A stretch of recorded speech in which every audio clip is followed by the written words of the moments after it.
জীবনে সফল হতে চাও নাকি? ওই ব্যক্তিটা বলবে, হুজুর হ্যাঁ, আমি দুনিয়াতেও সফল হতে চাই, পরকালীন জীবনেও আমি সফলতা অর্জন করতে চাই। এই পৃথিবীতে যদি আমরা সফলতা চাই, এই পৃথিবীর কোনো মতবাদ দিয়ে সফলতা অর্জন করা যাবে না। এই পৃথিবীতে মানব জীবন সফল হওয়ার জন্য পৃথিবীর রাষ্ট্রবিজ্ঞানীরা, সমাজবিজ্ঞানীরা বহু থিওরি তারা পেশ করেছে। আপনারা যারা এই পৃথিবীর মধ্যে যারা আপনারা পলিটিক্যাল সায়েন্স পড়েছেন, সোশ্যোলজি পড়েছেন, পৃথিবীর রাষ্ট্রবিজ্ঞানীরা, সমাজবিজ্ঞানীরা বহু ধারণা তারা পেশ করেছে পৃথিবীর মধ্যে সফলতা অর্জন করার জন্য। কিন্তু দুনিয়ার মানুষকে তারা স্থায়ীভাবে সফলতা দিতে পারে তো দূরের কথা, একটা দিনের জন্য তারা সফল বানাতে পারে নাই। কিন্তু মহান আল্লাহ পাক, যিনি আমাদের স্রষ্টা, যিনি আমাদের রব, কথা বুঝে থাকলে জবাব দেন, আমাদের স্রষ্টাকে। এরকম আওয়াজ হবে কেন? শাহাদত আঙ্গুলি আকাশের দিকে তুলে বলেন, আমাদের স্রষ্টার নাম কি? বলেন আল্লাহু আকবার। আল্লাহর নাম যত জুড়ে নিবেন, হার্ট ভালো হবে, বেমার আজার দূর হবে, রহমত অঝুর ধারায় বর্ষণ হবে। মারহাবা কোন? এই তো ঠিক আছে, এখন বোঝা গেল বাগলায় আজকে আলহামদুলিল্লাহ, আলহামদুলিল্লাহ কোন না। আর আমি আজকে কোনাকুনি শুরু করে দিছি, দেরি নাই, যেহেতু সময় তো কম, যাইতে হবে আর এক জায়গায়, আসছি বহু দূর থেকে। প্রিয় সুধী বন্ধুরা আমার, মহান আল্লাহ পাককে যদি প্রশ্ন করি, রব্বুল আলামিন, এই জীবন তো তুমি আমাদেরকে দিয়েছ, এই পৃথিবীর মধ্যে আমরা ছিলাম না, রব্বুল আলামিন আমাদের জীবনটা তিনি দান করেছেন। আল্লাহ পাক বলেন, বান্দারে তোমাদের জীবন যেহেতু আমি আল্লাহ পাক দিয়েছি, সফলতা কোন কাজে আসবে সেটাও আমি আল্লাহ পাক বর্ণনা করে দিয়েছি। তোমাদের জীবন যদি সফল বানাতে চাও, পৃথিবীতে যদি সফল হতে চাও, আর পরকালীন জীবনে যদি জান্নাতুল ফেরদাউস তোমরা পাইতে চাও, দুনিয়াতে যদি তোমাদের কোনো চিন্তা ভাবনা যদি না থাকা লাগে, পেরেশানি মুক্ত জীবন যদি চাও, তাহলে তোমাদেরকে একটা কাজ করা লাগবে। আর পরকালীন জীবনে যদি মুক্তি চাও, তাহলে একটা কাজ তোমাদেরকে করা লাগবে। সেই কাজ কি? আল্লাহ পাক বলছেন, বান্দারে সেই কাজ হলো আমার নবী মুহাম্মদ সাল্লাল্লাহু আলাইহি ইসলামের উপর, আমার বন্ধু হাবিবুল্লাহর উপর যেই মহাগ্রন্থ আল কোরআন নাজিল করে দিলাম, তোমরা সেই মহাগ্রন্থ আল কোরআনের বিধান মোতাবেক তোমরা চলতে হবে। আল্লাহ পাক বলেন, যদি তোমরা সেই বিধান মোতাবেক চলো, ফামান তাবিআ হুদায়া ফালা খাউফুন আলাইহিম ওয়ালা হুম ইয়াহজানুন। আল্লাহু আকবার। ফামান তাবিআ হুদায়া ফালা খাউফুন আলাইহিম ওয়ালা হুম ইয়াহজানুন। যদি মহাগ্রন্থ আল কোরআনকে কেউ অনুসরণ করে, মহাগ্রন্থ আল কোরআনের আইন এবং বিধান যদি কেউ মেনে চলে, সেই মহাগ্রন্থ আল কোরআনকে যদি কেউ নিজের জীবনের জন্য গাইডলাইন হিসাবে মেনে নেয়, মহাগ্রন্থ আল কোরআনের নীতি পদ্ধতি, তার সিস্টেম মেথড গুলাকে যদি অনুসরণ করে, আল্লাহ পাক বলেন, দুনিয়ার জীবনকে তার জন্য আমি সহজ বানিয়ে দিব, পরকালীন জীবনে আমি তাকে জান্নাতুল ফেরদাউস দান করে দিব। তাহলে বোঝা গেল, দুনিয়া এবং পরকালের সফলতার জন্য মহাগ্রন্থ আল কোরআনের অনুসরণ প্রয়োজন আছে না নাই? বাবাজি কথা বলেন, আছে না নাই? আপনারা এই কোরআন শরীফের খেদমতের জন্য এই মাদ্রাসা নির্মাণ করেছেন, আপনাদের চাইতে সৌভাগ্যবান কোন মানুষ এই জমিনে হতে পারে না। আলহামদুলিল্লাহ কোন? আপনারা এই গ্রন্থের খেদমতের জন্য এই মাদ্রাসা, আমি এসেছিলাম তো বেশ কয়েক বছর আগে, আলহামদুলিল্লাহ দেখতে পাচ্ছি প্রতিনিয়ত মাদ্রাসা দিন দিন শুধু ডেভেলপমেন্ট হচ্ছে, মাদ্রাসার দিন দিন অগ্রগতি দেখতে পাচ্ছি, আলহামদুলিল্লাহ। আল্লাহ যেন এই মাদ্রাসাকে এই এলাকার সমস্ত মানুষের জন্য যেন নাজাতের জরিয়া বানায় দেন। সবাই পড়েন আল্লাহুম্মা আমিন, বড় করে বলেন আল্লাহুম্মা আমিন। প্রিয় সুধী বন্ধুরা আমার, নাম্বার 1। দ্বিতীয় নম্বর হলো, এই কোরআন নবী করিম সাল্লাল্লাহু আলাইহি ইসলামের জীবনে যত মুআজিজা দেওয়া হয়েছে, পৃথিবীর জমহুর মুহাদ্দিসিনে কেরামগণ, মুফাসসিরিনে কেরামগণ একমত, আমার নবীকে আল্লাহ পাক প্রায় ৬,৫০০ মুআজিজা দান করেছিলেন। কত হাজার? ৬,৫০০ মুআজিজার মধ্যে সবচেয়ে সর্বপ্রধান যে মুআজিজা, এই পৃথিবীতে বহু নবী এবং রাসূলদেরকে আল্লাহ পাক মুআজিজা দিয়েছেন, কিন্তু ওনাদের ওফাত শরীফের সঙ্গে সঙ্গে মুআজিজাটা বিলীন হয়ে গেছে, আজও পর্যন্ত টিকে নাই। মহান আল্লাহ পাক তার বন্ধু নবী মুহাম্মদুর রাসূলুল্লাহ সাল্লাল্লাহু আলাইহি ওয়াসাল্লামকে ৬৫০০ মুআজিজার মধ্যে সবচেয়ে প্রধান এবং প্রথম যে মুআজিজা দান করেছেন সেটা হলো মহাগ্রন্থ আল কোরআন। মহাগ্রন্থ আল কোরআন হচ্ছে মুহাম্মদ সাল্লাল্লাহু আলাইহি ওয়াসাল্লামের উপরে ৬৫০০ মুআজিজার সর্বপ্রথম এবং প্রধান মুআজিজা। আপনারা বেজান না খুশি? এই পৃথিবীতে আদম আলাইহিস সালাম থেকে নিয়ে ঈসা রূহুল্লাহ পর্যন্ত যত নবী এবং রাসূল মহান আল্লাহ পাক প্রেরণ করেছেন, আল্লাহ পাক বলছেন ওয়ালাকাদ বাআসনা ফি কুল্লি উম্মাতির রাসূলা, আমি প্রত্যেকটা জাতি সত্তার কাছে ভীতি প্রদর্শনকারী হিসাবে নবী এবং রাসূল প্রেরণ করেছি। কথা বুঝে থাকলে জবাব দেন, নবী রাসূল প্রেরণ করেছেন কে? আল্লাহ। আস্তে কবেন না, জোরে কোন প্রেরণ করেছেন কে? আল্লাহ। নাকি ভোট দিয়ে নবী বানানো যাবে? যদি আমরা সকল জনগণ মিলে যদি ভোট দিয়ে একজনকে নবী বানাইতে চাই, ইলেকশনে বানানো যাবে? নবী রাসূলদেরকে সিলেক্ট করেন আল্লাহ, নবী রাসূল বানান কে? আল্লাহ। কিয়ামত পর্যন্ত ইচ্ছে করলো ইলেকশন দিয়ে কাউকে নবী বানানো সম্ভব নয়। প্রিয় সুধী বন্ধুরা আমার, হযরত আদম সফিউল্লাহ থেকে ঈসা রূহুল্লাহ পর্যন্ত ১,২৪,০০০ মতান্তরে ২,২৪,০০০ নবী এবং রাসূলদেরকে ৩টা বিষয় সমানভাবে দেওয়া হয়েছে। আমার ছাত্র বন্ধুরা, তোমরা কথাগুলা মনে রাখবা, কথা বুঝে থাকলে জবাব দাও। পৃথিবীর সমস্ত নবী এবং রাসূলদেরকে কয়টা বিষয় সমানভাবে দেওয়া হয়েছে? সকলে বলতে হবে কয়টা? হযরত আদম সফিউল্লাহ থেকে ঈসা রূহুল্লাহ পর্যন্ত সমস্ত নবী এবং রাসূলদেরকে ৩টা বিষয় সমানভাবে দেওয়া হয়েছে। এর মধ্যে একটা হলো নবী আলাইহিমুস সালামদেরকে দেওয়া হয়েছে ওহী। এটা পৃথিবীর মধ্যে যত নবী এবং রাসূল আগমন করেছেন, হযরত আদম সফিউল্লাহ থেকে নিয়ে ঈসা রূহুল্লাহ পর্যন্ত সমস্ত নবী এবং রাসূলদেরকে ৩টা বিষয়ের মধ্যে একটা বিষয় হলো ওহী। মহান আল্লাহ পাকের পক্ষ থেকে প্রত্যাদেশ করা হয়েছে, ফাআওহা ইলা আবদিহি মা আওহা। আল্লাহু আকবার। সমস্ত নবীদেরকে কি দেওয়া হয়েছে? ওহী দেওয়া হয়েছে।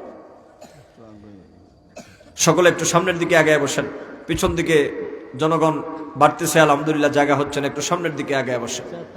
কোনো কথাবার্তা নাই, একদম চুপচাপ। যুবক বন্ধুরা একটু আগায় বসেন। সমস্ত নবীদেরকে সর্বপ্রথম কি দেওয়া হয়েছে? আপনারা কথা বলছেন না। আমাকে যারা জানেন, আমার বক্তৃতায় আপনারা কথা বলতে হবে, যেহেতু আমি ব্যক্তিগতভাবে শিক্ষক মানুষ, ছাত্রদেরকে যেইভাবে পড়াই এইভাবে মাহফিল ও মানুষদেরকে বলার চেষ্টা করি। আপনারা বলতে হবে নবীদেরকে প্রথম কি দেওয়া হয়েছে? ওহী দেওয়া হয়েছে, ওহীর জ্ঞান দেওয়া হয়েছে। সমস্ত নবীদেরকে সমানভাবে এটা দেওয়া হয়েছে। দ্বিতীয় নম্বর, নবী আলাইহিমুস সালামদেরকে দেওয়া হয়েছে উন্নত মানের চরিত্র। ওয়া ইন্নাকা লাআলা খুলুকিন আযীম। সুবহানাল্লাহ। এই পৃথিবীতে আল্লাহ পাক হযরত আদম সফিউল্লাহ থেকে নিয়ে ঈসা রূহুল্লাহ পর্যন্ত যত নবী এবং রাসূল প্রেরণ করেছেন, সমস্ত নবী রাসূলদেরকে তিনি উন্নত মানের চরিত্র দিয়েছেন। নবীদের চরিত্রের মধ্যে কোনো কলুষতা নাই, কোনো সৎ নাই। নবীদের চরিত্রের মধ্যে কোনো বক্রতা নাই। নবীদের চরিত্র ছিল উন্নত মানের চরিত্র। এই পৃথিবীতে যত রাজা মহারাজা, যত আমির বাদশা, এই পৃথিবীতে যত বড় আলেম হক, পৃথিবীতে যত বড় দরের মৌলানা সাহেব হক না কেন, কারো চরিত্রের পূর্ণতার ব্যাপারে মহান আল্লাহ পাক মহাগ্রন্থ আল কোরআনে কোনো আয়াত নাজিল করেন নাই। সমস্ত নবী রাসূলদের চরিত্রের ব্যাপারে মহান আল্লাহ পাক জিম্মাদারিত্ব গ্রহণ করেছেন। আর আমাদের নবী নূর নবী, হায়াতুন নবী, জিন্দা নবী, তারানেওয়ালা নবী, বাঁচানেওয়ালা নবী মুহাম্মদুর রাসূলুল্লাহ সাল্লাল্লাহু আলাইহি ওয়াসাল্লামকে আল্লাহ পাক যেই চরিত্রটা দিয়েছেন, সেই ব্যাপারে আল্লাহ পাক বলছেন ওয়া ইন্নাকা লাআলা খুলুকিন আযীম। নিশ্চয় মহান আল্লাহ পাক আপনাকে খুলকে আজিম দান করেছেন, উন্নত মানের এক চরিত্র দেওয়া হয়েছে, যেই ক্যারেক্টারিস্টিক্স এর বৈশিষ্ট্য যতগুলো আছে, যেই চরিত্রের অনুপম বৈশিষ্ট্য যেগুলো আছে, কিয়ামত পর্যন্ত কোনো মানুষ সেই বৈশিষ্ট্য রপ্ত করতে পারবে না। এমন মহা উন্নত চরিত্র আমি আর আমার হাবিবুল্লাহকে আমি দান করেছি। সুবহানাল্লাহ। থাক। সমস্ত নবীদেরকে দ্বিতীয় নম্বর দেওয়া হয়েছে। কি দেওয়া হয়েছে? উন্নত মানের চরিত্র। এজন্য নবীদেরকে সাধারণ বলা যাবে না। কি বলা যাবে না? নবীদেরকে সাধারণ বলা যাবে না। নবীদের আজমতের উপর আঘাত আসে এমন কোনো কথা বলা যাবে না। নবীরা মিথ্যা বলতে পারে না, নবীরা কপটতা করতে পারে না, ওয়াদা খেলাফ করতে পারেন না, প্রতারণা করতে পারেন না। নবী আলাইহিমুস সালামদের চরিত্রের মধ্যে কোনো বক্রতা নাই। সুবহানাল্লাহ। তৃতীয় নম্বর দেওয়া হয়েছে নবীদেরকে মুআজিজা। ও বাংলার জনগণ, 3 নম্বর নবী আলাইহিমুস সালামদেরকে যা দেওয়া হয়েছে সেটা হলো মুআজিজা। মুআজিজা যদি আপনারা বলেন এক কথায় যে হুজুর মুআজিজা কারে বলা হয়, এক কথায় বুঝায় দেন মুআজিজা কারে বলা হয়। ও আমার ছাত্র ভাইয়েরা, আমার মুরব্বী বাবাজিরা, যুবক বন্ধুরা, পর্দানিশীন শ্রদ্ধেয়া মা বোনেরা, সকলে ভালো করে লক্ষ্য করেন। যদি প্রশ্ন করেন মৌলানা সাহেব, মুফতি সাহেব, মুআজিজা কারে বলে, এক কথায় বুঝায় দেন মুআজিজার ইলমুল কালাম শাস্ত্র যারা পড়েছেন, মাদ্রাসাতে ফাজিল কামিল যারা পড়েছেন, শরহ আকাইদে নসফি যারা পড়েছেন, আকিদাতুত তাহাবি যারা পড়েছেন, শারহু ফিকহিল আকবার যারা পড়েছেন, আপনারা সকলে জানেন মুআজিজা হলো ওই সময়কালীন পৃথিবীর মধ্যে যেই সময়ে যে নবীদেরকে পাঠানো হয়েছে, সমকালীন সমস্ত বাতিল এবং কুফরি মতবাদকে নস্যাৎ করে দেওয়ার জন্য নবী আলাইহিমুস সালামদেরকে আল্লাহ পাকের পক্ষ থেকে এক প্রকারের ক্ষমতা বা পাওয়ার দেওয়া হয়েছিল, যেই ক্ষমতার মাধ্যমে সমকালীন সমস্ত বাতিলদের শক্তিকে নস্যাৎ করে দেওয়া হয়েছে। সেটাকে বলা হয় মুআজিজা।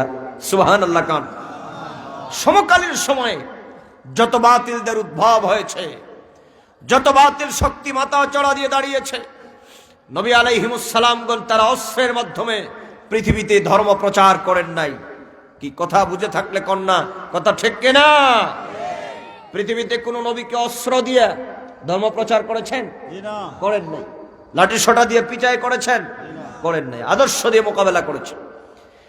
এর বাইরে যদি কোন শক্তির উদ্ভব হয়ে যায়, ওই শক্তিকে দমায় দেওয়ার জন্য আল্লাহ পাক মহাশক্তি প্রদান করেছেন নবীদেরকে। সেটাকে কি বলা হয়?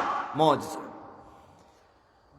যেমন এর একটা উদাহরণ দেই, মহাগ্রন্থ আল কোরআনে নবীদের মুআজিজার ব্যাপারে বলা হয়েছে, ওয়ামা তিলকা বিয়ামিনিকা ইয়া মূসা। হযরত মূসা আলাইহিস সালামের মুআজিজার ব্যাপারে বলা হয়েছে, আল্লাহ পাক বলেছেন, মূসা তোমার হাতে এটা কি? মূসা আলাইহিস সালাম বলেছেন, হিয়া উসাই, এটা একটা লাঠি। আল্লাহ পাক বলছেন, মূসা রে, তোমার হাতের মধ্যে শুধু একটা লাঠি। এই লাঠিটা শুধু লাঠি নয়, এই লাঠিটার ভিতরে আমি আল্লাহ পাক বিরাট কুদরত আমি দিয়ে দিলাম। মূসা, এটা সাধারণ লাঠি নয়, এই লাঠিটা তোমাকে আমি আল্লাহ পাক দিলাম সমস্ত বাতিল শক্তির মোকাবেলায়। এই লাঠিটাকে আমি আল্লাহ কুদরতের অস্ত্র বানায়া দিলাম। আল্লাহু আকবার বলেন। সমস্ত বাতিল শক্তির মোকাবেলায় এই লাঠিটারে আমি মহা অস্ত্র বানিয়ে দিলাম।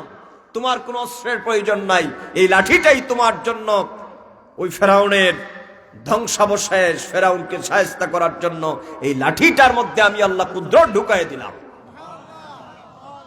মুআজিজা করে হযরত মূসা আলাইহিস সালামকে আল্লাহ পাক বললেন, লাঠিটা হাত থেকে ছেড়ে দাও। মহাগ্রন্থ আল কোরআন বলছে, এই কথাগুলো আপনারাও জানেন, বুঝানোর জন্য বলছি। কথাগুলো বললে বাকি কথা বুঝতে সহজ হবে। জানা কথাগুলো আবার আপনাদেরকে রিপিট করছি, আপনাদের যেন ধারণাটা মজবুত হয়ে যায়। মুআজিজা কারে বলে? হযরত মূসা আলাইহিস সালাম, আল্লাহ পাক বললেন, মূসা রে, লাঠির ভিতরে আমি কি রেখে দিলাম সেটা হাত থেকে রেখে দাও। হযরত মূসা নবী হাত থেকে যখন রেখে দিলেন, মহাগ্রন্থ আল কোরআন বলছে, হিয়া হাইয়াতুন তাসআ, বিরাট এক সাপে রূপান্তরিত হয়ে গেল। আর একটু বড় করে বলেন না। মহাগ্রন্থ আল কোরআন বলছে, হিয়া হাইয়াতুন তাসআ, বিরাট অজগর সাপে রূপান্তরিত হয়ে গেল। মুসা আলাইহিস সালাম তো খানিকটুকুন বিব্রতকর পরিস্থিতিতে পড়ে গেলেন। আচ্ছা, আপনার হাতে লাঠিটা যদি রাখলে পরে সেটা সাপ হয়ে যায়, দেখলে কি আপনার ভালো লাগবে না খারাপ লাগবে? হযরত মুসা আলাইহিস সালাম সাময়িকভাবে বিব্রতকর পরিস্থিতিতে পড়ে গেলেন। আল্লাহ পাক বললেন, মুসা রে, সমকালীন ফেরাউনের বিরুদ্ধে তোমাকে আমি ময়দানে নামায় দিয়া আমি তোমারে একা ছেড়ে দেই নাই, আমার কুদরত তোমার সাথে দিয়ে দিলাম। এই জন্য রে যুবক বন্ধুরা, মুরব্বী বাবাজিরা, চিন্তা করবেন না, ভয় পাওয়ার কোনো কারণ নাই। আমার দেশের বহু মানুষ কয় ইসলাম গেল গেল, ইসলাম গেল। ইসলাম কোনো নদীর পানি নয়, কয়দিন পরে শুকায় যাবে। ইসলাম কোনো খরস্রোতা নদীর পানি নয়, ইসলাম কোনো ঝরা পাতা নয়। ইসলাম হচ্ছে মহান আল্লাহ পাকের পক্ষ থেকে একটা জীবন বিধান। পৃথিবীর পূর্ব দিগন্তে যতদিন সূর্য উদয় হবে, ইসলাম আর আমার দয়াল নবীজির শান ততদিন দুনিয়ায় থাকবে। আল্লাহু আকবার। এই জিম্মাদারিত্ব আমার আল্লাহ নিয়েছেন। এইভাবে আল্লাহ পাক যুগে যুগে বাতিল শক্তিকে ধ্বংস করে দেওয়ার জন্য ক্ষমতা দিবেন, এটা আল্লাহ পাকের ওয়াদা। ধৈর্য ধরে সবকিছু অবলোকন করতে থাকুন। মুসা আলাইহিস সালাম ভয় পেয়ে গেলেন। আল্লাহ পাক বললেন, খুযহা ওয়ালা তাখাফ সানুঈদুহা সিরাতাহাল উলা। হযরতে মুসাকে আল্লাহ পাক বললেন, মুসা রে, এই যে হাত থেকে লাঠিটা রেখে দিয়েছ, এই লাঠিটা বিরাট অজগর সাপে রূপান্তরিত হয়ে গেছে, আর তুমি ভয় পেয়ে গেছ। তুমি ভয় পাবা না, ভয় পাওয়ার কোনো কারণ নাই। লাঠিটারে হাত দিয়ে ধরো। হযরতে মুসা নবী হাত দিয়ে যখন লাঠির মধ্যে আঘাত করলেন, ধরলেন, ওই বিরাট বড় অজগর সাপটা আবার লাঠিতে পরিণত হয়ে যায়, রূপান্তরিত হয়ে যায়। সুতরাং এটা হলো মুসা আলাইহিস সালামের মুআজিজা। আবিদাস কথা বলেন, এটা হলো মুসা নবীর মুআজিজা। এটা কার মুআজিজা? তাহলে মুসা আলাইহিস সালামের মুআজিজার কথা ঘোষণা করেছেন কে? আল্লাহ। আসতে কবেন না, তাড়াতাড়ি কর না, কে ঘোষণা করেছেন? মহাগ্রন্থ আল কোরআনে আলোচনাটা আমি আগে বলছি অনেক ব্যাপক। মহাগ্রন্থ আল কোরআনে 25 জন মতান্তরে 26 জন নবীর জীবন ইতিহাস আল্লাহ পাক বর্ণনা করেছেন। কোরআন ইমপ্রেশন দিচ্ছে, ওয়াকুল্লান নাকুসসু আলাইকা মিন আনবাইর রাসূল। আল্লাহ পাক বলছেন, নবী হে আমার, আমি পূর্ববর্তী যুগের নবী আলাইহিমুস সালামদেরকে কি মুআজিজা প্রদান করেছিলাম এবং তাদেরকে কি অলৌকিক শক্তি ক্ষমতা দিয়েছিলাম, ওই ঘটনাগুলো আমি আল্লাহ পাক আপনি বন্ধুকে জানায় দিচ্ছি। এই কথাগুলো আমার নবীকে আল্লাহ জানাচ্ছেন, নাইলে কি আমরা জানতে পারতাম? মুসা আলাইহিস সালামের যে লাঠির কথা, এটা যদি আল্লাহ তার নবীকে না বলতেন, আমরা কি জানতে পারতাম? তো এই কথাগুলো আল্লাহ কারে জানাইতেছেন? আমার দয়াল নবীকে। এজন্য মহাগ্রন্থ আল কোরআনে বলা হয়েছে, ওয়াল্লামাকা মা লাম তাকুন তা'লাম ওয়া কানা ফাদলুল্লাহি আলাইকা আযীমা। নবী হে আমার, আপনি যা জানতেন না, আমি আল্লাহ পাক আপনাকে তা জানায় দিচ্ছি। কথা বুঝে থাকলে জবাব দেন, আমার নবীকে সব কিছু জানায় দিয়েছেন কে? আল্লাহ। জোরে বলতে হবে, জানায় দিয়েছেন কে? আল্লাহ। আর নবীজির কাছ থেকে আমরা জানতেছি, সুবহানাল্লাহ কন্যা। আল্লাহ জানায় দিয়েছেন মহাগ্রন্থ আল কোরআনে, আর নবীজি তেলাওয়াত করে শোনায়েছেন সাহাবীদেরকে। আর এই মহাগ্রন্থ থেকে আমরা এখন কথা বলছি। আল্লাহু আকবার। নবীদেরকে মুআজিজা দেওয়া হয়েছে। হযরতে দাউদ আলাইহিস সালামকে মুআজিজা দেওয়া হয়েছিল। সমকালীন যুগে যেই শক্তির প্রভাব সবচেয়ে বড় বেশি, সেই শক্তিকে ধ্বংস করে দেওয়ার জন্য একটা ক্ষমতা, তার নাম মুআজিজা। হযরতে দাউদ আলাইহিস সালামের যুগে অস্ত্রের যুগ ছিল, লোহা দিয়ে অস্ত্র বানানোর যুগ ছিল, কাফের এবং বেঈমানের অস্ত্র বানাতো। হযরতে দাউদ আলাইহিস সালামকে মহান আল্লাহ পাক এমন মুআজিজা দান করেছিলেন, এমন শক্তি ক্ষমতা দান করেছিলেন, পৃথিবীর কামার কুমারেরা লোহা দিয়ে যদি কোনো অস্ত্র বানাতে চায়, লোহাগুলাকে আগুনে পিটায় সাঁচে আনা লাগে। আসিরগঞ্জে বাজারে গিয়া যদি একটা কামারের ঘরে যদি বলেন, ভাই আমার একটা বটিদা বানায় দাও, লোহাটারে আগুনে পিটায় সাঁচে আনা লাগে। বড় হাতুড়ি দিয়া লোহাটারে আগুনে পুড়ায়া পিটায়া সাঁচে আনা লাগে। কিন্তু দাউদ আলাইহিস সালামের ব্যাপারটা ছিল সম্পূর্ণ ভিন্ন। আপনারা অবাক হবেন, মনটা নরম করে দিয়ে শুনেন। হযরতে দাউদ আলাইহিস সালামকে আল্লাহ পাক সেই যুগে জগতের মধ্যে প্রেরণ করেছিলেন। হযরতে দাউদ নবী যখন লোহা দিয়ে কোনো জিনিস বানানোর চেষ্টা করতেন, লোহাটারে আগুনে পোড়ানোর প্রয়োজন হতো না, পিটানোর প্রয়োজন হতো না।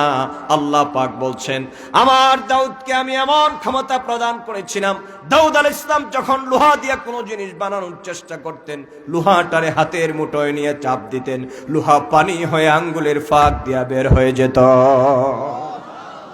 লোহা পানি হয়ে আঙ্গুলের ফাঁক দিয়ে বের হয়ে যেত। এরে বলে মুজিজা। আপনারা পারবেন? যারা বলে নবীরা আমাদের মতো, ওদেরকে বলা দরকার, তুমি কত বড় শক্তিশালী দেখি, একটা লোহা হাতে নিয়ে টিপ দাও, লোহা ভাঙবে না ওর হাত ভাঙবে? কি কথা কর না, কি ভাঙবে? এই ব্যাককল কেমনে বলে যে নবীরা আমাদের মতো?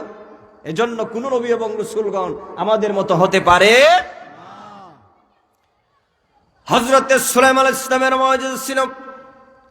আমি সামনে দুই একটি কথা বলবো নবী সুলাইমানের ব্যাপারে, যেহেতু কোরআনের জ্ঞান নবী সুলাইমানের আমলে একজন ব্যক্তির ছিল, নাম ছিল আসেফ ইবনে বারখিয়া।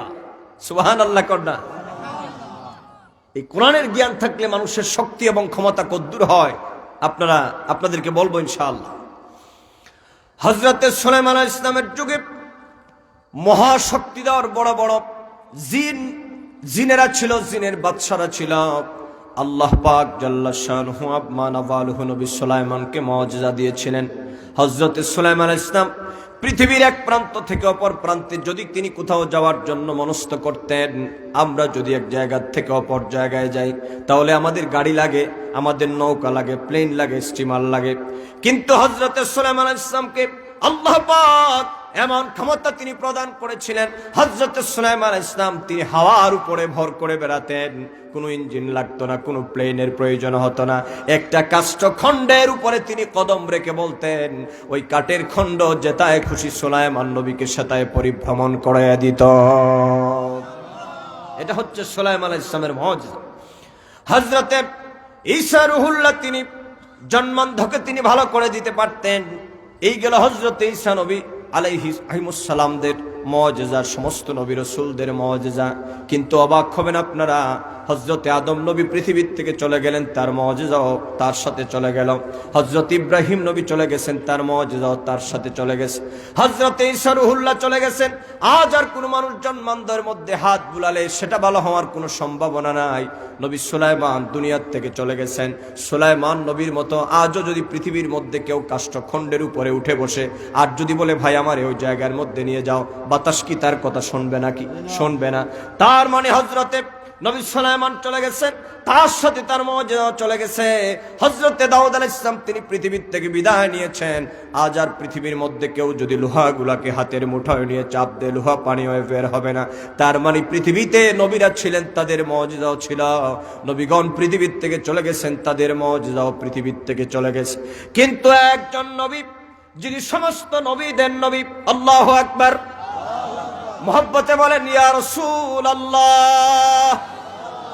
একজন নবী যিনি সমস্ত নবীদের নবী, মহান আল্লাহ পাক যাকে মাহবুব বলে ঘোষণা করেছেন, মহান আল্লাহ পাক যাকে হাবিবুল্লাহ বলে ঘোষণা করেছেন, বন্ধু বলে যাকে ঘোষণা করেছেন, সে আল্লাহ পাক তার বন্ধু নবীকে শুধু ভালোবাসেন নাই, সে আল্লাহ পাক তার বন্ধু নবীকে অত্যন্ত মহব্বত করে যেই মহাগ্রন্থ আল কোরআন নাজিল করেছেন তার উপরে মুফাসসিরিনে কেরামগণ বলেন ৬৫০০ মুজিজার মধ্যে সর্বপ্রধান মুজিজা হলো মহাগ্রন্থ আল কোরআন।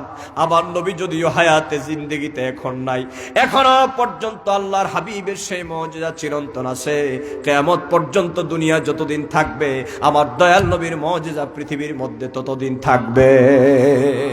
আল্লাহু আকবার বলেন, আল্লাহু আকবার, আল্লাহু আকবার, ইয়া রাসূলুল্লাহ। সম্মানিত সুধী বন্ধুরা আমার, এই মহাগ্রন্থ আল কোরআন আমরা শুনতে এসেছি। আমাদের চাইতে সৌভাগ্যবান পৃথিবীতে আর কেউ নাই। এই গেল নাম্বার ২। এই পৃথিবীতে মহাগ্রন্থ আল কোরআন হচ্ছে আমার নবীর সবচেয়ে বড় মুজিজা। এবার আসুন এই কোরআন সম্পর্কে আপনাদেরকে প্রাথমিক কিছু ধারণা আপনাদেরকে দিই। নাম্বার ৩, আমি কোরআনের ব্যাপারে কিছু সাময়িক ধারণা দিচ্ছি।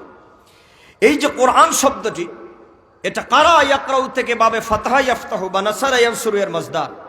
এর অর্থ হচ্ছে এই পৃথিবীর সমস্ত জমহুর মুফাসসিরিনে কেরামগণ তার অর্থ লিখেছেন যে এই কোরআন শব্দটি এটি ইসমে মাফউল মানে মাকরুউন অর্থে এখানে ব্যবহৃত হবে। তার মানে মাকরুউন, কারা ইয়াকরাউ থেকে মাকরুউন ইসমে মাফউল থেকে, এর মানে হচ্ছে সর্বাধিক পঠিত সর্বাধিক পঠিতব্য একটি মহাগ্রন্থ, তার নাম আল কোরআন।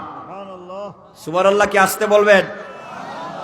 এই পৃথিবীতে প্রথমেই বলেছি ধর্মগ্রন্থ বলতে যা বোঝায়। আপনারা বলুন তো, পৃথিবীতে বেদ, বাইবেল, জিন্দা বিস্তার, ত্রিপিটক যত ধর্মগ্রন্থ আছে, কোন ধর্মগ্রন্থ কি মহাগ্রন্থ আল কোরআনের মতো এমন ভাবে পড়া হয়?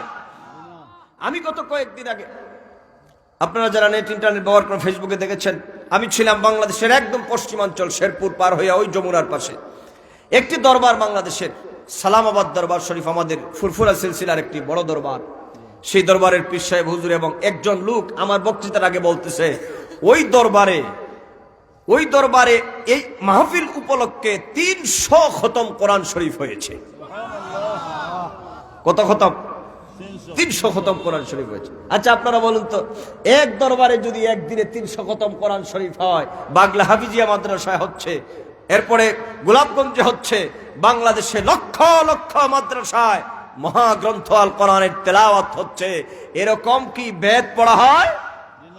কিরে ভাই এত আস্তে করে কথা বলেন, মর্দে মুমিন মুজাহিদদের মতো বলেন, বেদ কি এত পড়া হয়? বাইবেল এত পড়া হয়? ত্রিপিটক কত পড়া হয়? গীতা এত পড়া হয়? এটাই হচ্ছে আমার মহান আল্লাহ পাকের মহান আসমত, যেটা তার হাবিবের উপর নাজিল করেছেন। আল্লাহ পাক বলেন, হাবিব এমন একটি গ্রন্থ নাজিল করে দিলাম, এটার নামই কোরআন, তার মানে পৃথিবীতে সবচাইতে বেশি এটা তেলাওয়াত করা হবে। কি আজানে, কি নামাজে, একাকি যে কোনো জায়গায় যাওয়ার সময় ঘর থেকে যখন বের হয়ে যান, সকলে আমরা পড়ে নেই বিসমিল্লাহির রহমানির রহিম। কোন বিপদ আপদ মুশকিল মুসিবত দেখলে পড়ে ইন্না লিল্লাহি ওয়া ইন্না ইলাইহি রাজিউন। শয়তানের আসর থেকে মুক্তির জন্য পড়ে কয় আউযু বিল্লাহি মিনাশ শাইতানির রাজিম। কথা বলেন না, আছে না নাই? এগুলা কি কোরআন শরীফের আয়াত না? ফাইদা ক্বারাআতাল কুরআন ফাস্তাইয বিল্লাহি মিনাশ শাইতানির রাজিম। এই যে তাআউযুজ আপনি পড়লেন, এই বাংলাদেশের আজকে 20-22 কোটি জনগণ একবার করে যদি তাআউযুজ শরীফ পড়ে, তাহলে মহাগ্রন্থ আল কোরআনের এই আয়াতটি পড়া হলো প্রায় 20 কোটি বার। যদি বিসমিল্লাহ আপনি পড়েন একবার, ইন্নাহু মিন সুলাইমান ওয়া ইন্নাহু বিসমিল্লাহির রহমানির রহিম। বিসমিল্লাহির রহমানির রহিম আছে সূরার নামলে নাকি হুজুর? সূরার নামলে আছে। একবার যদি পড়েন 18-20 কোটি বার পড়া হয়ে যায়। বাংলাদেশে পড়ছে, ভারতে পড়ছে, পাকিস্তানে পড়ছে, ইন্দোনেশিয়া পড়ছে, মিশরে পড়ছে, সমস্ত গ্রেট UAE সহ আজকের প্রায় আমেরিকাতে প্রায় আমরা দেখেছি প্রায় 1 কোটির উপরে মুসলমানেরা আমেরিকাতে বসবাস করছে, সেখানে মহাগ্রন্থ আল কোরআন তেলাওয়াত হচ্ছে। তাহলে আপনারা বলুন, পৃথিবীতে মহাগ্রন্থ আল কোরআনের উপরে আর কোন ধর্মগ্রন্থ কি এত তেলাওয়াত হয় ভাই? এজন্য আল কোরআন হচ্ছে সর্বাধিক পঠিতব্য একটি গ্রন্থ, যেই মহাগ্রন্থ পৃথিবীর মধ্যে আল্লাহ পাক তার হাবিবের উপর নাজিল করেছেন। সকলে বলেন আলহামদুলিল্লাহ। এই মহাগ্রন্থ নাজিল করেছেন কে? আল্লাহ। এই কোরআন আমরা শুনতে এসেছি, যুগে যুগে বাতিল সম্প্রদায়েরা এই মহাগ্রন্থ আল কোরআনকে কিন্তু সহজভাবে ওরা মেনে নেয় নাই। আজকে তো আমাদের ওয়াজ মাহফিলগুলোতে কোরআন এবং হাদিসের চর্চা বেশি লক্ষ্য করা যায় না। ওয়াজ মাহফিলগুলোতে এখন রং ঢং তামাশা লক্ষ্য করা যায়, অথচ ওয়াজ মাহফিলগুলোতেই কোরআন সুন্নাহর চর্চা বেশি হওয়ার কথা ছিল। কথা কন না ভাই, ঠিক না? মানুষ বুঝতে পারত এই কোরআন সম্পর্কে কেন আপনাদের জ্ঞান থাকা দরকার। পৃথিবীতে কোরআন একমাত্র ধর্মগ্রন্থ, যেই ধর্মগ্রন্থকে অনুসরণ করলে পরে মানুষ চরিত্রহীন হতে পারে না। যদি রাষ্ট্রপ্রধান এই মহাগ্রন্থ আল কোরআনকে অনুসরণ করে বিপদগামী হতে পারে না। কারণ এই মহাগ্রন্থ আল কোরআন তেলাওয়াত করার কারণে রাষ্ট্রপ্রধান তার প্রজাদের উপর অত্যাচার করতে পারে না। কারণ মহাগ্রন্থ আল কোরআন বলেছে মানুষের সম অধিকার বন্টন করে দাও। রাষ্ট্রের প্রধান যদি মহাগ্রন্থ আল কোরআন পড়ে, সে কি জনগণের টাকা সমানে খাওয়ার কোনো সম্ভাবনা আছে ভাই? আসতে কবেন না, জোরে বলেন, আছে ভাই? একজন নেতা যদি মহাগ্রন্থ আল কোরআন পড়ে, জনগণের টাকা টিয়ার আর কাবিখা, যদিও টিয়ার আর কাবিখা বর্তমানে পোস্টমর্টেম হয়ে গেছে, এখন আর খাইতে খাইতে টিয়ার আর কাবিখার অস্তিত্ব শেষ করে দিছে, এগুলার নাম গন্ধই আর নাই। এই জন্যই তো রাস্তার এই দশা যেটা আসলাম। এবার যে মহাবন্যা হয়েছে, কি মহাপ্লাবন হয়েছে না এবার? 2004 সালের চাইতে ভয়াবহ বন্যা আল্লাহ যে বাঁচায় রাখছে, আলহামদুলিল্লাহ। কি খুব ভয়ঙ্কর পরিস্থিতি যায় নাই? এই জন্য সকল রাষ্ট্রপ্রধান নেতারা যদি মহাগ্রন্থ আল কোরআন পড়ত, জনগণের অধিকার সমানভাবে তারা আদায় করত। এই কোরআন যদি একজন সন্ত্রাসী তেলাওয়াত করে, মনে করেন এই গোলাপগঞ্জের শ্রেষ্ঠ সন্ত্রাসী, এই সিলেটের সর্বাধিক বড় ডাকাত সন্ত্রাসী, যেই মানুষকে হত্যা করে, মানুষকে মারে, অস্ত্র দিয়া টাকার বিনিময়ে মানুষকে মেরে ফেলে দেয়, এই সন্ত্রাসী যদি মহাগ্রন্থ আল কোরআনকে পড়ে, মহাগ্রন্থ আল কোরআন তেলাওয়াত করলে পড়ে সেই মানুষকে হত্যা করতে পারবে না। কারণ মহাগ্রন্থ আল কোরআন এই সন্ত্রাসীকে দিক নির্দেশনা দিয়েছে, গাইডেন্স ডিরেক্টর হিসাবে তাকে কাজ করেছে। কারণ তাকে বলা হয়েছে তুমি মানুষকে হত্যা করবে না, একজন মানুষকে যদি তুমি হত্যা করো, ফাকাআন্নামা কাতালান নাস জামিআ, গোটা বিশ্বজাহানের মানুষদেরকে তোমার হত্যা করার সমান হয়ে যাবে। তাহলে বলুন, এই কোরআন যদি একজন ব্যক্তি পড়ে, তার ব্যক্তি জীবন সুন্দর হয়ে যাবে। সামাজিকভাবে যদি কোরআনের চর্চা হয়, সমাজ সুন্দর হয়ে যাবে। রাষ্ট্রীয়ভাবে যদি কোরআনের চর্চা হয়, রাষ্ট্র সুন্দর হয়ে যাবে। যেই সমাজের লোকেরা কোরআনকে চর্চা করবে, ওই সমাজে চুরি থাকবে না। যেই সমাজের লোকেরা কোরআন চর্চা করবে, সমাজে একজনে আরেকজনের সম্পদ চুরি করতে পারবে না। কারণ কোরআন বলেছে চুরি যে করবে তার হাতটা কেটে দাও। সুতরাং একজন চোর, সে যদি কোরআনের জ্ঞান থাকে, চুরি করতে পারবে না, জেনা ব্যভিচার করতে পারবে না, সমাজের মধ্যে পরকীয়া চলবে না, একজন আরেকজনের স্ত্রীর প্রতি কুদৃষ্টিতে তাকানোর সাহস পাবে না। কারণ কোরআন বলছে, খোদা আল্লাহ পাকের পক্ষ থেকে যে কোরআন নাজিল করে দেওয়া হয়েছে, এই কোরআন মানব সম্প্রদায়দেরকে বলেছে জেনা ব্যভিচার করা তো দূরের কথা, এর কাছাকাছিও তোমরা যেতে পারবে না। যেমন আল্লাহ পাক বলেন, লা তাকরাবুস জিনা ইন্নাহু কানা ফাহিশাতাও ওয়া সাআ সাবিলা। জেনা ব্যভিচার করা তো দূরের কথা, জেনা ব্যভিচারে ইমপ্রেশন দেয়, এইরকম কাজের নিকটবর্তী হওয়া যাবে। তাহলে মহাগ্রন্থ আল কোরআন তেলাওয়াত করলে, কোরআনের বিধান যদি কেউ মানে, সে কি চুরি করতে পারে? আরে ভাই তাড়াতাড়ি বলেন না, সময় 1 ঘন্টার কাছাকাছি হয়ে গেছে। সে কি চুরি করতে পারে? ডাকাতি করতে পারে? সন্ত্রাসী করতে পারে? জনগণের সম্পদকে আত্মসাৎ করতে পারে নাকি? পারে না। তাহলে কথা বুঝে থাকলে জবাব দেন। এক কথায় বাংলার জনগণ, আমার বক্তৃতার 3 নম্বর যে পয়েন্ট, সেটা হলো, এক কথায় সকলে আপনারা ঐক্যবদ্ধভাবে সিদ্ধান্ত দেন, সুন্দর সমাজ যদি বিনির্মাণ করতে চাই, সুন্দর দেশ ও জাতি যদি আমরা গড়তে চাই, আল কোরআনের জ্ঞানের কোনো বিকল্প নাই। কথা কন্যা ঠিক কিনা? কোরআনের শিক্ষার কোনো বিকল্প। আপনারাও বলছেন আস্তে আস্তে, বলবেনই তো, কারণ এই দেশে আল কোরআনের পক্ষে এক শ্রেণীর লোকের আছে, আবার বিপক্ষে আরেক শ্রেণীর লোকের আছে। কথা কন না? আমরা যেমন জানি, কোরআনের জ্ঞান থাকলে পরে সন্ত্রাসী হতে পারবে না, শয়তানি বদমাশি করতে পারবে না। এই কথাগুলা আমাদের এগেইনস্ট পার্টি যারা, ওরাও জানে। এজন্য ওরা চায় না এই দেশে কোরআনের জ্ঞান বিস্তার হোক। ওরা চায় না এই দেশের কলেজ বিশ্ববিদ্যালয়গুলাতে, মাদ্রাসাগুলাতে ইসলামী সিলেবাস প্রণয়ন হোক। কারণ ওরা জানে, আল কোরআনের জ্ঞান যদি সমাজের প্রত্যেকটা ক্ষেত্রে প্রসারিত হয়ে যায়, আমরা শয়তানি করতে পারবো না, বদমাশি করতে পারবো না, 8 বছরের শিশুকে ধর্ষণ করা যাবে না। আরেকটু আস্তে কোন, ঠিক? আমি বক্তৃতা করছি, আমি আর ভয় পাচ্ছেন আপনারা? ব্যাপারটা কি? কি কথা কন না? বিষয়টা মনে হচ্ছে এইরকম। একটু ঠিকঠাক এইভাবে বলা দরকার, যাতে করে বেয়াদবদের একটু কলিজায় আঘাত লাগে। এই মাহফিলটা তো গোটা পৃথিবী ব্যাপী আল্লাহ পাক চাইলে সেটাকে ব্রডকাস্টিং করে দিতে পারে। যদি পৃথিবীতে না হয়, আমার মালিকের অসংখ্য কোটি কোটি ফেরেশতারা হাজার ক্যামেরায় মাহফিলকে রেকর্ড করছে। ডান হাত তুলে বলো ঠিক কিনা?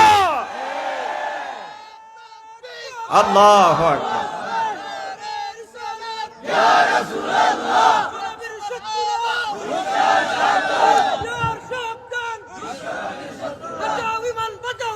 সাহেব কিবলা নেই। প্রসঙ্গক্রমে একটি কথা না বললেই নয়। ডিসেম্বর মাস চলছে, আমিও ব্যক্তিগতভাবে একটি কলেজে পড়াই, শিক্ষক হিসাবে দায় মুক্তির জন্য বলছি।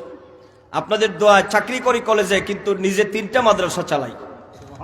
মাদ্রাসার সাথে আমার সম্পৃক্ততা আছে, যদিও আমি মাদ্রাসায় চাকরি করি না। আমি মাদ্রাসা প্রতিষ্ঠার জন্য আমি চেষ্টা করি। আপনারা যেই মাহফিলগুলোতে টাকা হাদিয়া দেন, আমাদেরকে যারা চিনেন জানেন, বা আমার বাবাকেও যারা চিনেন জানেন, আপনাদের টাকা পয়সা নিয়ে আমরা ফ্ল্যাট বাড়ি গাড়ি করি না। আমরা চেষ্টা করি মাদ্রাসা মসজিদ করার। আপনারা দোয়া করবেন। এজন্য আমি প্রসঙ্গক্রমে দুটি কথা না বললেই নয়। এই দেশের 56,000 বর্গ মাইল, এই দেশের মানুষেরা এখনো ফজরের আজান শুনে ঘুম ভাঙে, এশার নামাজ পড়ে আমার দেশের জনগণ ঘুমাতে যায়। একটু কথা বুঝতে একটু আওয়াজ দিবেন। কথা কোন না, এই কথার সত্য না মিথ্যা? এই দেশের মানুষের জবানে এখনো কলিমা, কালাম, তাসবিহ, তাহলিল, পীর, ওলিয়া উলিয়া, নবী রাসূলদের নাম আছে না নাই? এই দেশের মানুষ এখনো ধান লাগানোর আগে হুজুরদেরকে নিয়ে একবার দোয়া করায়, ধান কাটার পরে শুকরিয়া আদায় করে হুজুরদেরকে আবার খাওয়ায়। কি কথা কোন না ভাই, ঠিক না? আছে তো আমাদের সিলেট অঞ্চলে। ধান রোপণ করার সময় খাওয়ায়, আবার ধান কাটার পরে হুজুরদেরকে কয় ইমাম সাহেব হুজুরের দাওয়াত দিয়ে খাওয়াও। আপনারা বলুন, এদেশের মানুষের মধ্যে ইসলামী মূল্যবোধ আছে না নাই? এদেশের হাজার লক্ষ লক্ষ মাদ্রাসাগুলা সরকার কয়টা মাদ্রাসাকে এমপিওভুক্ত করেছে? যতগুলা করেছে তুলনায় অপ্রতুল। আমরা ধন্যবাদ দিচ্ছি, আমরা সরকারকে ধন্যবাদ দিচ্ছি, যেহেতু সরকার এই দেশের ইসলামী শিক্ষা প্রচার প্রসারের জন্য একটু মনোযোগী হয়, মাদ্রাসাগুলাকে এমপিওভুক্ত করেছে। এজন্য সরকারকে আমরা ধন্যবাদ দেই। আমরা সরকারের বিরুদ্ধ দল নয়, সরকারের বিরোধিতা আমরা করার প্রয়োজন নাই। আমরা not Awami League, not BNP, আমরা নট জাতীয় পার্টি, আমরা হচ্ছে আহলুস সুন্নাত ওয়াল জামাত, আমরা হচ্ছে আল্লাহ এবং রাসূলের দল, আমরা হচ্ছে ওলিয়া উলিয়ার দল। আল্লাহু আকবার।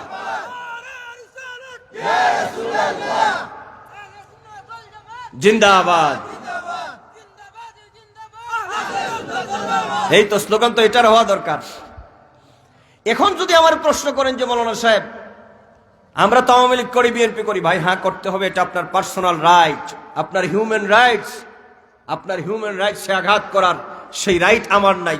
আপনি আওয়ামী লীগ করতে পারেন, বিএনপি করতে পারেন, জাতীয় পার্টি করতে পারেন, এটা আপনার কথা। কিন্তু আমি যেটা বলি, সব জায়গায় মরলে পড়ে আওয়ামী লীগ বিএনপি কোনো পরিচয় আমাদের যাবে না। নাকি বলা হবে যখন বাংলা বা বাংলাদেশের কোনো লোক যদি মারা যায়, কবরে দিয়ে বলা হবে বিসমিল্লাহি ওয়া আলা মিল্লাতি আওয়ামী লীগ। কি কথা কন না? যে সিলেট তিনি একজন বড় দলের নেতা, দিলাম ফেরেশতারা সাবধান, বিয়াদবি টিয়াদবি করিও না। বিসমিল্লাহি ওয়া আলা মিল্লাতি বিএনপি, এরশাদ চাচার দল, কি বলা হবে? বিসমিল্লাহি ওয়া আলা মিল্লাতি রাসূলিল্লাহ। এই স্লোগান সারা বাংলাদেশে আমি দেই। যুবক, এই কথাটা আজকে প্রায় 1 যুগ যাবত এই বাংলাদেশে বলে আসছি, তুমি আওয়ামী লীগ করো, বিএনপি করো, জাতীয় পার্টি করো, কিন্তু মনে রাখবা কবরে তোমার এটার আইডেন্টিফাই হবে না। কবরে বলা হবে বিসমিল্লাহি ওয়া আলা মিল্লাতি রাসূলিল্লাহ। রে মাইয়িত, আওয়ামী লীগের নেতা, বিএনপির নেতা সব কটা, আজকে তোমাকে আল্লাহর নামে নবীর দলে উঠায় দিলাম। তাহলে কথা বলো, কবরে যদি নবীর দল প্রয়োজন হয়, দুনিয়াতে নবীর দলের প্রয়োজন আছে না নাই? আল্লাহু আকবার।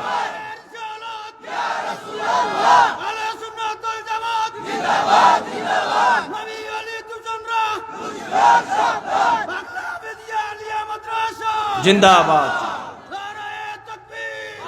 প্রিয় সুধী বন্ধুরা আমার, নবীর দলের নাম হচ্ছে আহলুস সুন্নাত ওয়াল জামাত। নবীর দলের নাম কি? এজন্য আমরা হলাম আহলুস সুন্নাত ওয়াল জামাতের অনুসারী।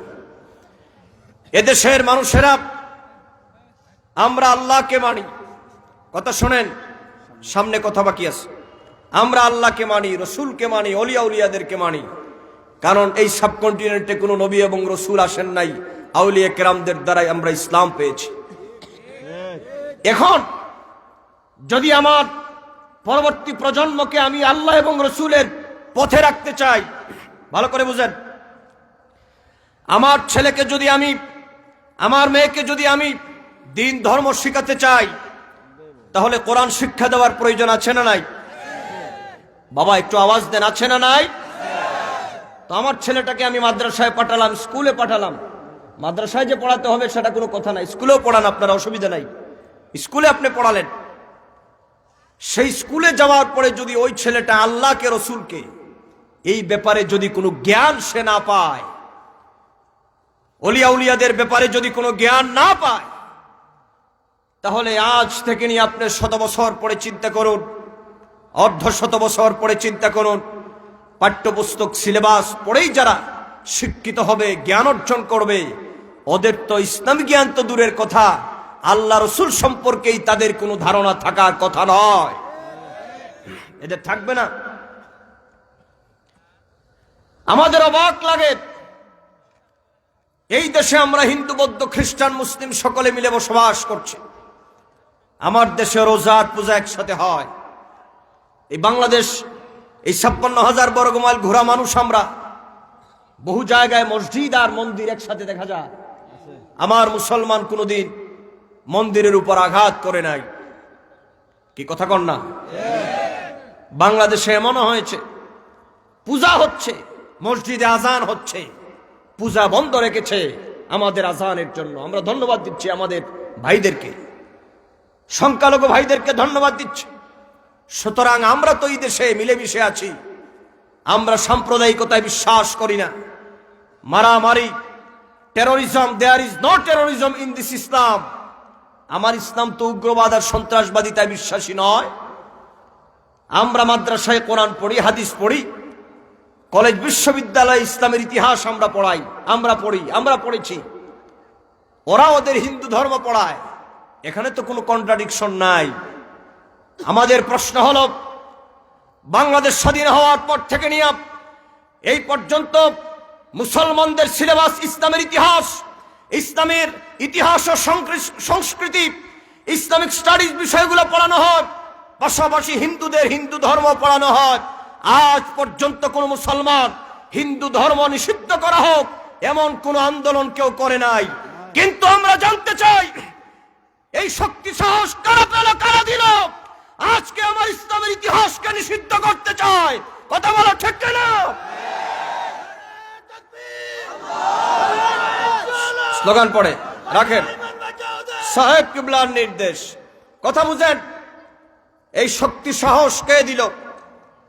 তাহলে আমরা বলবো, সরকার প্রধানকে আমরা বলবো, আপনার উপরে অন্য কেউ প্রভাব বিস্তার করছে নাকি? কি কথা কন না?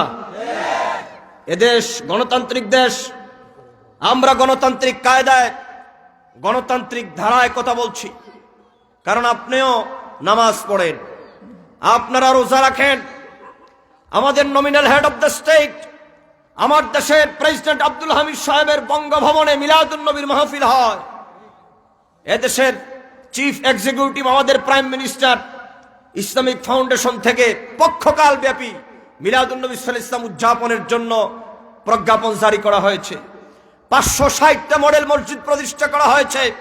আমরা বলতে চাই, মাননীয় প্রধানমন্ত্রী, এদেশের মাদ্রাসাগুলো চালু থাকলে, কলেজ বিশ্ববিদ্যালয়ে ইসলামী শিক্ষা থাকলে পরে মসজিদে আপনি মুসল্লি পাবেন, মসজিদে ইমামতি করার লোক পাবেন। আর যদি মাদ্রাসা, কলেজ, বিশ্ববিদ্যালয় থেকে ইসলামী শিক্ষা বাদ দিয়ে দেওয়া হয়, মসজিদে ইমামতি করার, নামাজ পড়ার মানুষ আপনি খুঁজে পাবেন না। সুতরাং আপনি মসজিদ বানায় কি লাভ হবে যদি মসজিদে যাওয়ার মতো লোক তৈরি না করতে পারেন? কথা কর না? মসজিদে ইমামতি করবে কারা? কথা কর না? একজন ভালো ইমাম এখনই তো খুঁজে পাওয়া যায় না। আর বর্তমান যা শিক্ষা ব্যবস্থা, আপনারা বেজার হবেন না, বেজার হবেন না। কারণ নিজে নিজে খবর জানেন, যারা মাদ্রাসা থেকে ফাজিল কামিল পাশ করেছেন, আমরা নিজেরা খবর জানি। আমি আপনাকে বলতে হবে না, আপনি আমাকে বলতে হবে না। ইলম শূন্য হয়ে গেছে, কোনোভাবে সারা বছর কোনো ক্লাস নাই। একটু পরীক্ষা দিলে পড়ে কয়েকটা গাইড দেখা পইরা, কয়েকটা সাজেশন দেখা পইরা আমরা অমুক তমুক বনে যাই। এটা তো নিজের সাথে একটা ধোঁকা দেওয়ার নামান্তর না ভাই? এর মধ্যে যদি আবার ধর্মীয় শিক্ষাকে বাদ দিয়ে দেওয়া হয়, তাহলে তো এই জাতিটাকে মেরুদণ্ড শূন্য করা হবে। এই জাতির কপালে দুর্ভাগ্য নেমে আসবে। কোরআনের শিক্ষা যদি না থাকে, জাতি সন্ত্রাসী হবে, বেবিচারী হবে, বদমাশ হবে, লম্পট হবে। আমার নারীদের অধিকার থাকবে না। এই দেশের নারীরা ঘর থেকে ইজ্জত সম্ভ্রম নিয়ে বের হলে ইজ্জত নিয়ে ফিরতে পারবে না। সুতরাং আমরা আজকের মাহফিল থেকে প্রস্তাবনা করতে চাই, এই দেশে ইসলামী শিক্ষা ছিল, আছে, থাকবে। প্রয়োজনে ইসলামী শিক্ষাকে রক্ষার জন্য আমাদের যা করা লাগে আমরা তা করব। প্রয়োজনে আমরা অনির্দিষ্টকাল ব্যাপী মাদ্রাসা, স্কুল, কলেজ বন্ধ ঘোষণা করে দিয়ে আমাদের দাবি আদায় করে ছাড়বো। দুই হাত তুলে বলো ঠিক কেন? আল্লাহু আকবার।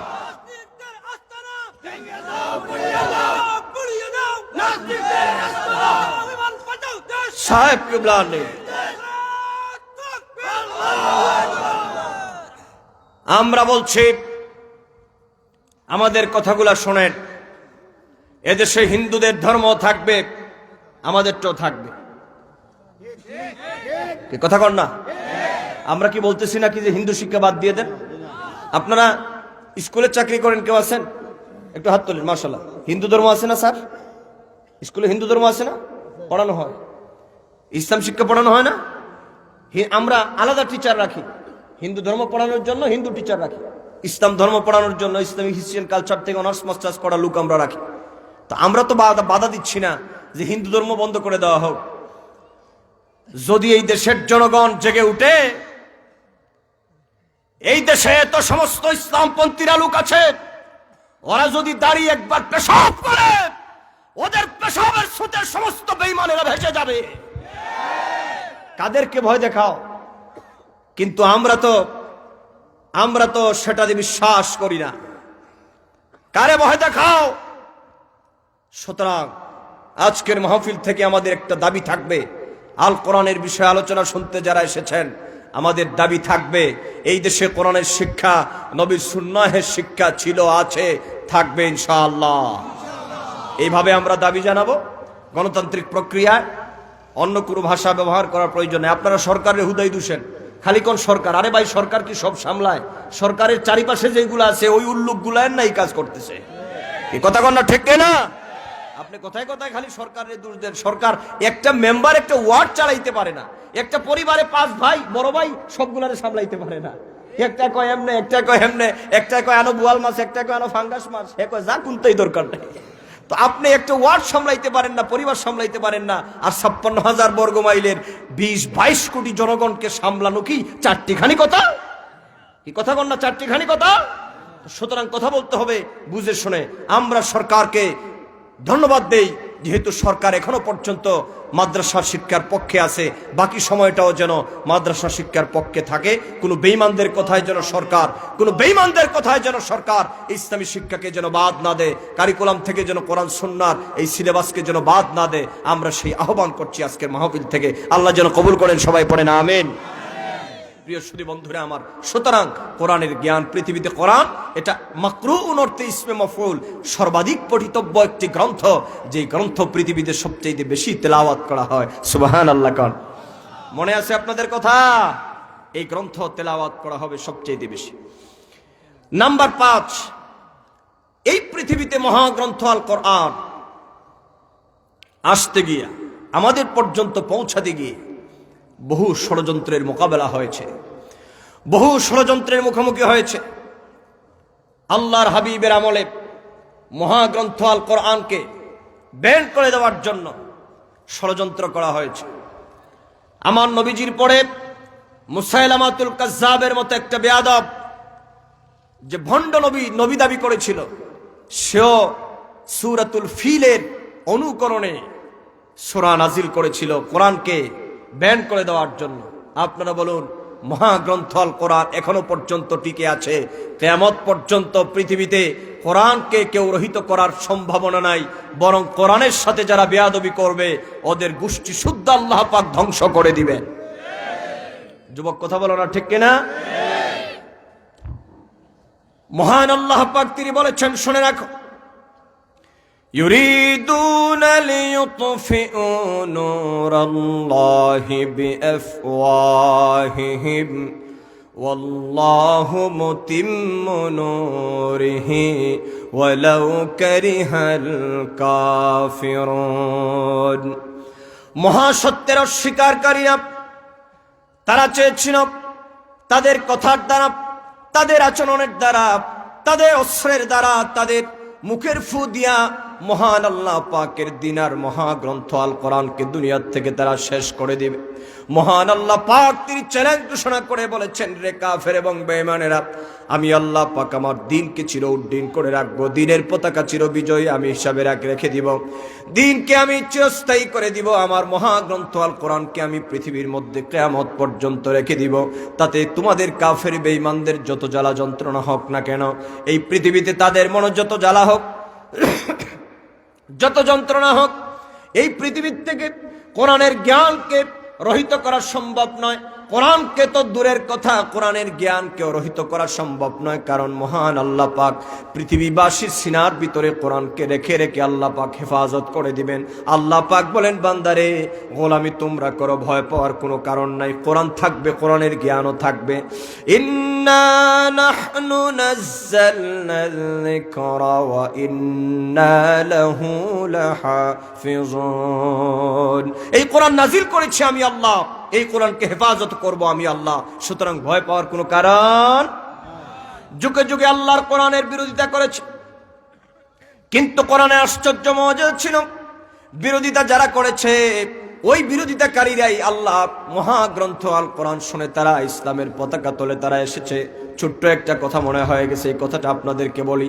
আবু জেহেল, উতবা, সায়বা, ওয়ালিদ বিন মুগীরা, আসিফ ইবনে ওয়াইল, মক্কা শরীফের মধ্যে 7 জন বড় বড় কাফের এবং বেঈমান ছিল।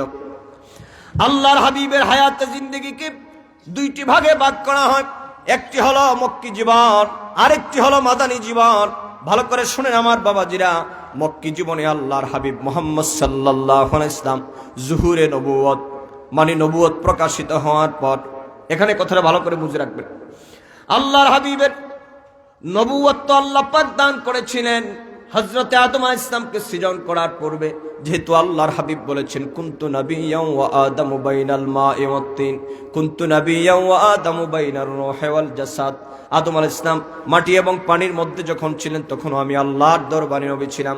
এখানে কথাটা মনে রাখবেন, আল্লাহ পাকের হাবিবকে জুহুরে নবুয়ত মানে নবুয়তের কার্যক্রম শুরু করার পরে দীর্ঘ 13টি বছর আল্লাহর হাবিব মুহাম্মদ সাল্লাল্লাহু আলাইহি ওয়াসাল্লাম তিনি মক্কাতুল মুকাররমায় কাটিয়েছেন, আর 10টি বছর আল্লাহর হাবিব মদিনাতুল মুনাওয়ারার মধ্যে কাটিয়েছেন। মক্কাতুল মুকাররমার 13টি বছর জিন্দেগির মধ্যে আল্লাহর হাবিব যখন কোরআনের তেলাওয়াত করতেন তখন কাফের এবং বেঈমানেরা আল্লাহর হাবিবের কণ্ঠে কোরআন যেন লোকেরা শুনতে না পারে তারা বাধা দিয়েছে। মহান আল্লাহ পাকের হাবিব তিনি আম্মা জানা আয়েশা সিদ্দিকা রাদিয়াল্লাহু তাআলা আনহার হুজরার মধ্যে তিনি কোরআন তেলাওয়াত করতেন। আর রহমানু আল্লামাল কুরআন খালাকাল ইনসানা আল্লামাহুল বায়ান। পড়েন, যারা পড়েন, একটা অক্ষর পড়লে কয়টা রেখি? 10টা। সকলে পড়েন, আর রহমান আল্লামাল কুরআন খালাকাল ইনসানা আল্লামাহুল বায়ান। বিশ্বখ্যাত মুফাসসির ইমাম ফখরুদ্দিন আর-রাজি তাফসীরে কবীরের মধ্যে বর্ণনা করেছেন, মক্কার কাফের এবং বেঈমানেরা আল্লাহর হাবিবের এই কণ্ঠের কোরআনের তেলাওয়াত শোনার পরে তাদের ভিতরে শেল দেবে যেত। আল্লাহর হাবিব তিনি কাউকে আঘাত দিয়ে কোনো কথা বলেন নাই, এই পৃথিবীর মধ্যে কাউকে কষ্ট দিয়ে তিনি ধর্ম প্রচার করেন নাই। হাদিসে পাকের মধ্যে এসেছে, আল্লাহর হাবিব বলেছেন, ইয়া আইয়ুহান নাস কুলু লা ইলাহা ইল্লাল্লাহ তুফলিহু। রে পৃথিবীর মানব সম্প্রদায়, তোমরা বলো আল্লাহ পাক এক এবং একক, আল্লাহ তোমাদেরকে দুনিয়া আখিরাতে সফলতা অর্জনকারী হিসাবে কবুল করে নেবেন। কাফের এবং বেঈমানেরা বলল, কই তোমার আল্লাহ পাককে দেখা যায় না, সেই আল্লাহ পাককে আমরা মানবো নাকি? একটা কথা হইল নাকি? আমাদের জিন্দা তাজা খুদাগুলারে বাদ দিয়ে তোমার আল্লাহ পাককে মানবো, সেটা একটা কথা হইল নাকি? আল্লাহর হাবিব বললেন, আল্লাহকে মানো। এবং মহাগ্রন্থ আল কোরআনের তেলাওয়াত আল্লাহর হাবিব করতেন। এই তেলাওয়াত শোনার পরে কাফের এবং বেঈমানেরা দেখতে পেল আল্লাহর হাবিবের এই তেলাওয়াত শোনার পরে ঝাঁকে ঝাঁকে দলে দলে লোকেরা কোরআনের তেলাওয়াত শুনে আমার নবীজির কদমের মধ্যে ধরে গোটা পৃথিবীর মধ্যে যত বড় বড় পণ্ডিত তারা মুসলমান হতে লাগলো। কাফের এবং বেঈমানেরা বৈঠক করলো, এই 7 জন বড় কাফেরদের লিডার। এর মধ্যে একজন ছিল আস ইবনে ওয়াইল, যার বেয়াদবির পরিপ্রেক্ষিতে সূরা আল কাউসার নাজিল হয়েছে। যেই বেয়াদব আল্লাহর হাবিবের বেলায় বলেছিল দুউ রাজুলুন হুয়া বেতার, উনার কথা বাদ দাও, উনার তো কোনো সন্তানাদি নাই, পৃথিবীর মধ্যে তার নাম নেওয়ার মতো কেউ থাকবে না। ইবনু কাসির তাফসিরে ইবনে কাসিরে বর্ণনা করেছে। এই কথা যখন সে বলতে লাগলো, আল্লাহ পাক সুবহানাহু ওয়া তাআলা ফানজালাল্লাহু তাআলা সূরাতুল কাউসার, আল্লাহ পাক এই কথার পরিপ্রেক্ষিতে তিনি সূরা কাউসার নাজিল করেছেন। আল্লাহ পাক বলছেন, হাবিব পৃথিবীর মধ্যে আপনার নামকে আমি চিরদিন করে রাখবো। কিভাবে? তার মানে অপর আয়াতে বলেছেন আমার নামের সাথে আপনার নামকে আমি লাগাইয়া দিব। সুতরাং আমার নামও থাকবে, আপনার নামও থাকবে, আমার কোরআনের জিকিরও থাকবে। হুজুর অগবন্ধু নবী আমার, আপনি আমার বন্ধু, আপনি আমার হাবিবুল্লাহ, আপনি আঘাত করার কোনো প্রয়োজন নাই ইয়া রাসূলুল্লাহ। জবান খুলে শুধু আপনি তেলাওয়াত করেন, আপনার জবানের তেলাওয়াতকৃত কোরআনের নূর আমি মানুষের অন্তরে পৌঁছায়া দিব। আল্লাহর হাবিব যখন এইভাবে তেলাওয়াত করতেন, ঝাঁকে ঝাঁকে মানুষেরা এসে আল্লাহর হাবিবের হুজরা মুবারকের পাশে এসে দাঁড়িয়ে যেত। কাফের এবং বেঈমানরা দেখলো অবস্থা তো ভালো নয়, যেইভাবে আব্দুল্লাহর পুত্র মুহাম্মদের চতুর্দিকে মানুষেরা কোরআন শুনতে আসে, অতএব তারা একটা নোটিশ জারি করলো তাদের দলের লোকদেরকে। আল্লাহ পাক বলেন কি নোটিশ, সেই কথাগুলো আপনারা জানেন, এরপরও বলি। আল্লাহ পাক বলছেন ওই বেঈমানেরা নোটিশ জারি করলো, লা তাসমাউ লিহাদাল কুরআনি ওয়ালগাউ ফীহি লাআল্লাকুম তাগলিবুন ওয়া ক্বালা আল্লাযীনা কাফারু লা তাসমাউ লিহাদাল কুরআন। কাফেররা একটা অর্ডিন্যান্স, একটা হুকুম তারা জারি করে দিল, এই কোরআন শুনতে যাওয়া যাবে না। আবু জেহেল কয় কোরআন শুনতে যেতে পারবে না। ইমাম রাজি লিখেছেন এই প্রত্যাদেশ দিয়েছিল, প্রত্যাদেশের মধ্যে ওই নির্দেশনামার মধ্যে প্রথম সাইন করেছিল আবু জেহেল, এরপরে উতবা, এরপরে সাহেবা। তার মানে জনগণকে জানায় দাও কোরআন শুনতে যেন না যায়।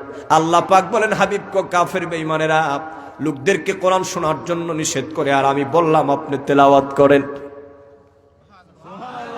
ফাকরাউ মা তায়াসসারা মিনাল কোরআন, কোরআন তেলাওয়াত করেন নামাজের মধ্যে যতটুকু সহজ হয়, এর বাইরেও আপনি তেলাওয়াত করেন।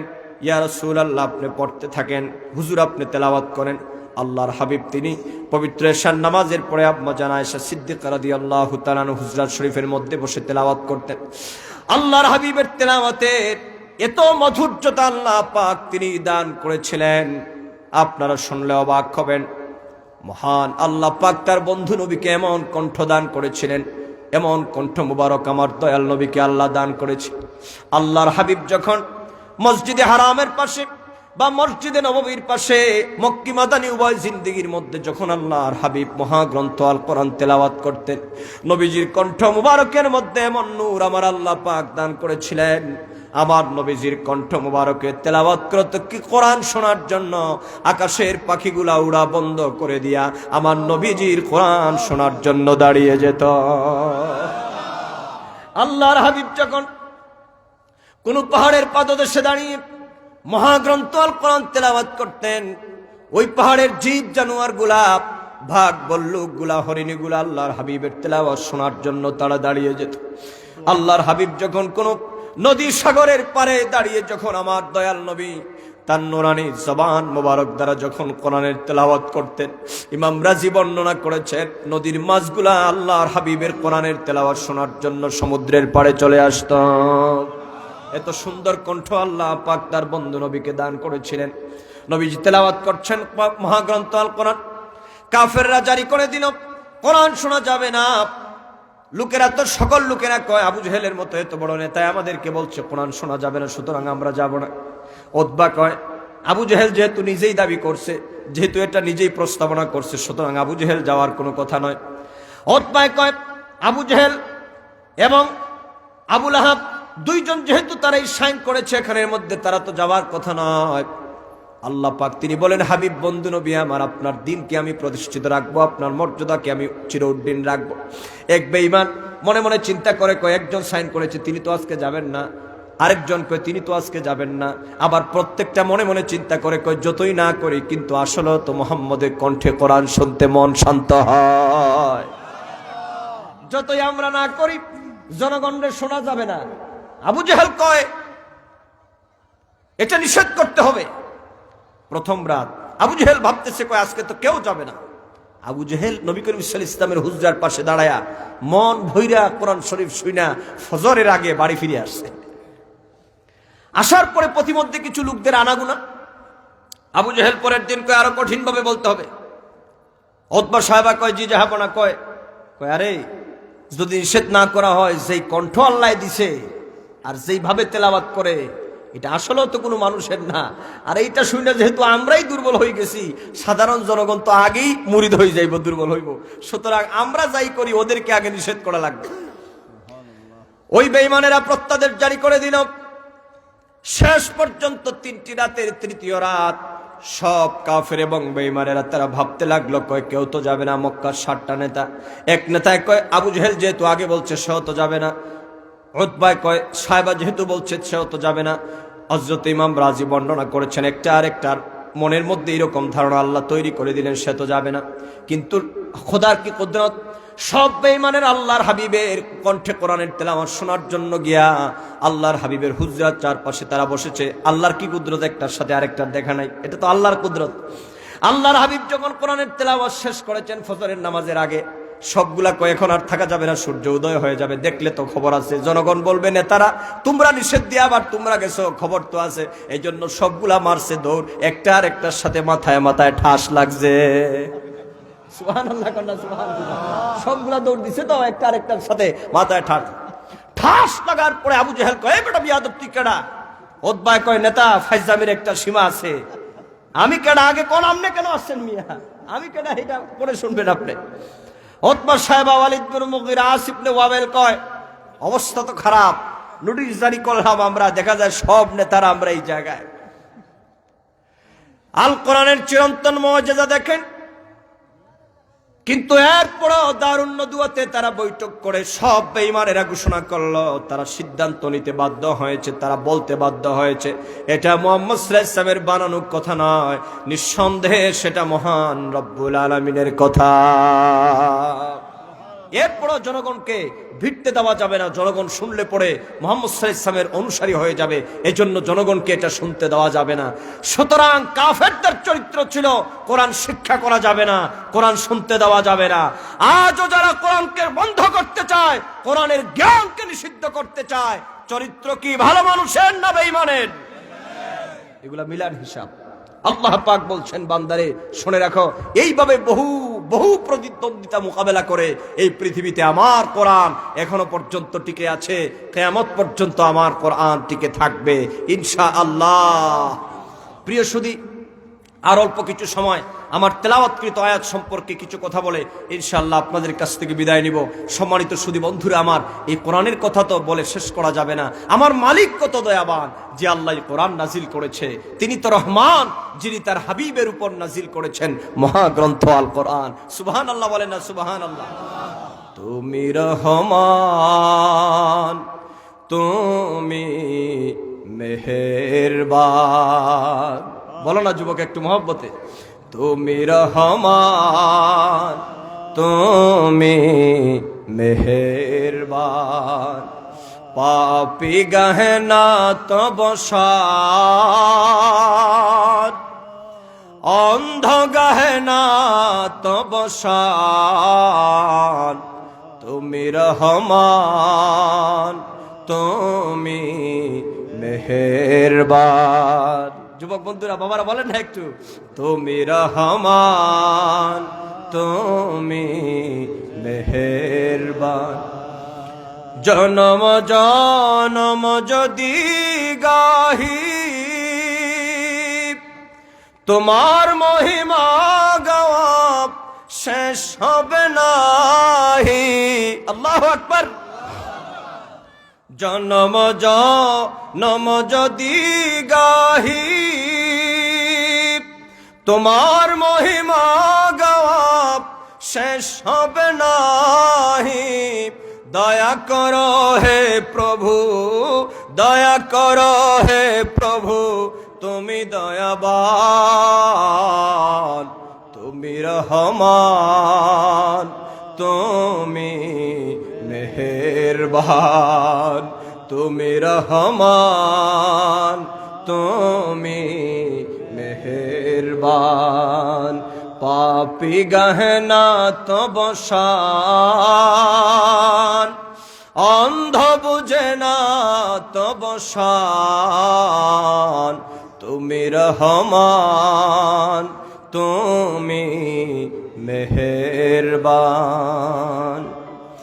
কখনো তোমাকে যদি ভুলি, হিদায়াতের আলো জ্বেলে নিয় কাছে তুলি। কখনো তোমাকে যদি ভুলি, হিদায়াতের আলো জ্বেলে নিয় কাছে তুলি। ঠাই দিও হে প্রভু, ঠাই দিও হে প্রভু, তুমি দয়াবান, তুমি রহমান, তুমি মেহেরবান। আল্লাহুম্মা সাল্লি।